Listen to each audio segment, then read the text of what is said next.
Hi అండి. Welcome to my channel హైస్ little world. ఎలా ఉన్నారు అందరూ బాగున్నారా? ఈరోజు వ్యూ చూసారా? ఒకవైపు చందమామ కనిపిస్తే, ఇంకోవైపు భగ్గుమంటూ సూర్యకిరణాలు నా మొఖాన్నొచ్చి తాకాయండి. ఒక్కొక్కసారి ఆకాశం విచిత్రంగా ప్రవర్తిస్తుంది కదా! మన మనుషుల్లాగానే.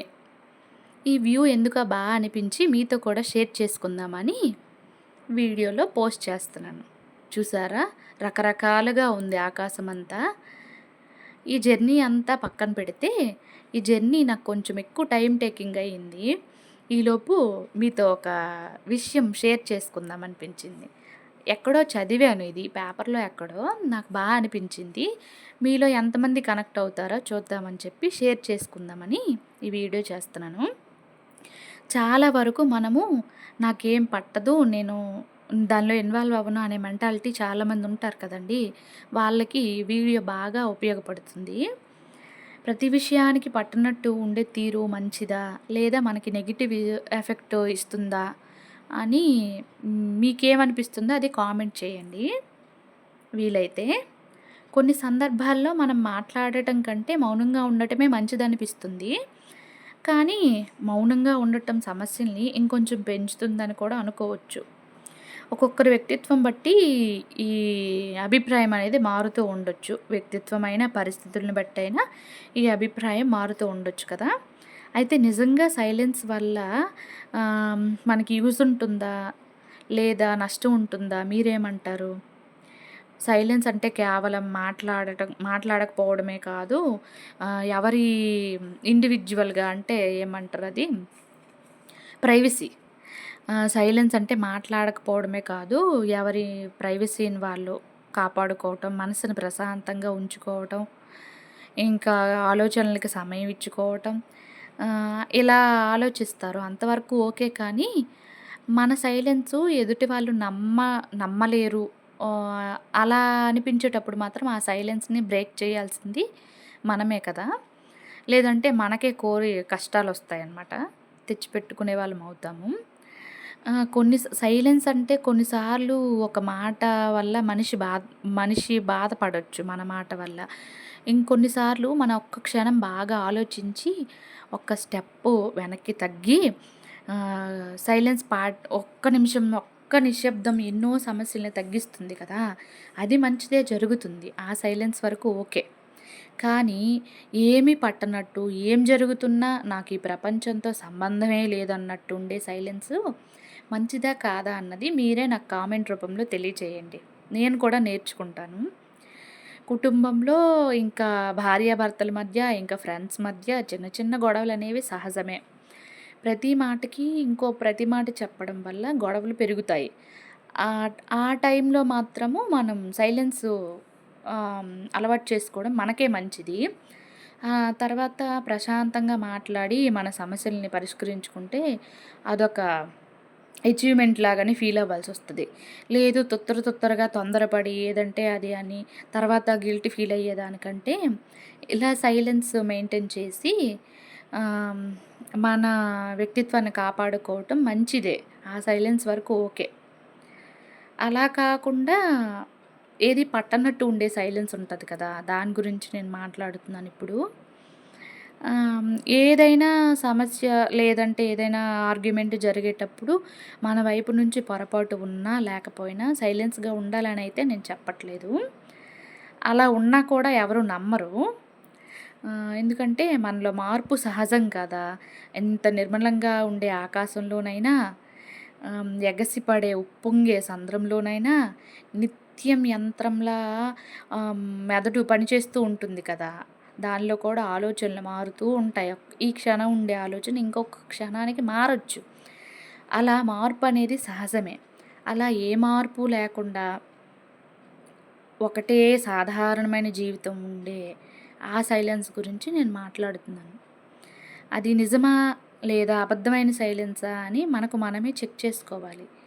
ఎదుటివారికి ఆ సైలెన్సు మన మీద నమ్మకాన్ని తగ్గించే సైలెన్స్ అవ్వకూడదు. అంతే కదా! సైలెన్స్‌గా ఉండి ప్రతి విషయానికి పట్టనట్టు ఉంటే మనం పాజిటివ్ మైండ్ సెట్ అని అనుకుంటామేమో కానీ చూసే వాళ్ళకేమో అది నమ్మాలని అనిపించే టైపు అనిపించదనమాట. అయితే ఈ రోజుల్లో అయితే చాలామంది ఏమంటుంటారు, నాకేం పట్టదు, నాకనవసరం, నేనేమి పట్టించుకోను, నాకు సంబంధం లేని విషయం ఎక్కువగా పట్టించుకుంటే మిగిలేది బాధలే తప్ప, టెన్షను, ఒత్తిడి ఇవే తప్ప ఇంకేమీ లేదు. దీని నుంచి నేను దూరంగా ఉంటాను అని ఒక్కొక్క సిట్యుయేషన్ బట్టి వాళ్ళ అభిప్రాయాలు మారుతూ ఉండి, ఒక పాయింట్ ఆఫ్ టైమ్‌లో పట్టించుకోను అన్న స్టేజ్‌కెళ్తారు కదా! అది ఎంతవరకు కరెక్ట్ అంటారు? ఈ పట్టనట్టు ఉండడం అనేది మనకి మనశ్శాంతి ఇస్తుందా? లేదా మనుషుల మధ్య, మన బాండింగ్స్ మధ్య దూరాన్ని పెంచుతుందా? పాతకాలంలో మనుషులు ఎంత టెన్షన్ ఇప్పుడు ఎగ్జాంపుల్ మన నాయనమ్మలు, అమ్మమ్మలు ఉంటారు కదా! ఆ మనుషుల గురించే నేను చెప్పేది. పట్టనట్టు ఉన్నారు, పట్టించుకోకుండా ఉండుంటే మనం ఇప్పుడు ఎలా అండి సర్వైవ్ అయ్యేది కదా! అందుకని ఏ విషయంకైనా నేను పట్టనట్టు ఉంటాను, పట్టించుకోకుండా ఉంటాను అనుకోకుండా, మన ఇన్వాల్వ్‌మెంట్‌కి కొన్ని హద్దులు పెట్టుకుంటూ, ఒకదానితో ఒకటి ఆహ్, సముదాయించుకుంటూ, సర్దుకుంటూ అలా గడపాల్సిందే కానీ, పట్టనట్టు ఉంటా, పట్టించుకోకుండా ఉంటా అంటే మనం సంఘజీవులం కదా! అలా జరుగుతుందా? జరగదా? అని క్వెషన్ మార్క్ అనమాట. ఈ పట్టనట్టు ఉండడం చెప్పాను కదా! మనకు మనశ్శాంతి ఇస్తుందా? లేదా? పక్కన పెడితే చూసే వాళ్ళకి అది ఇంత నిర్లక్ష్యమైన వ్యక్తిత్వమా అని అనిపిస్తుంది. చూడటానికి అలానే కనిపిస్తుంది. మన కుటుంబ సభ్యులైనా, భాగస్వాములు అంటే పార్ట్నర్స్, ఇంకా ఫ్రెండ్స్ అయినా మన దగ్గర నుంచి కొన్ని మినిమమ్ ఎక్స్‌పెక్ట్ చేస్తారు కదా!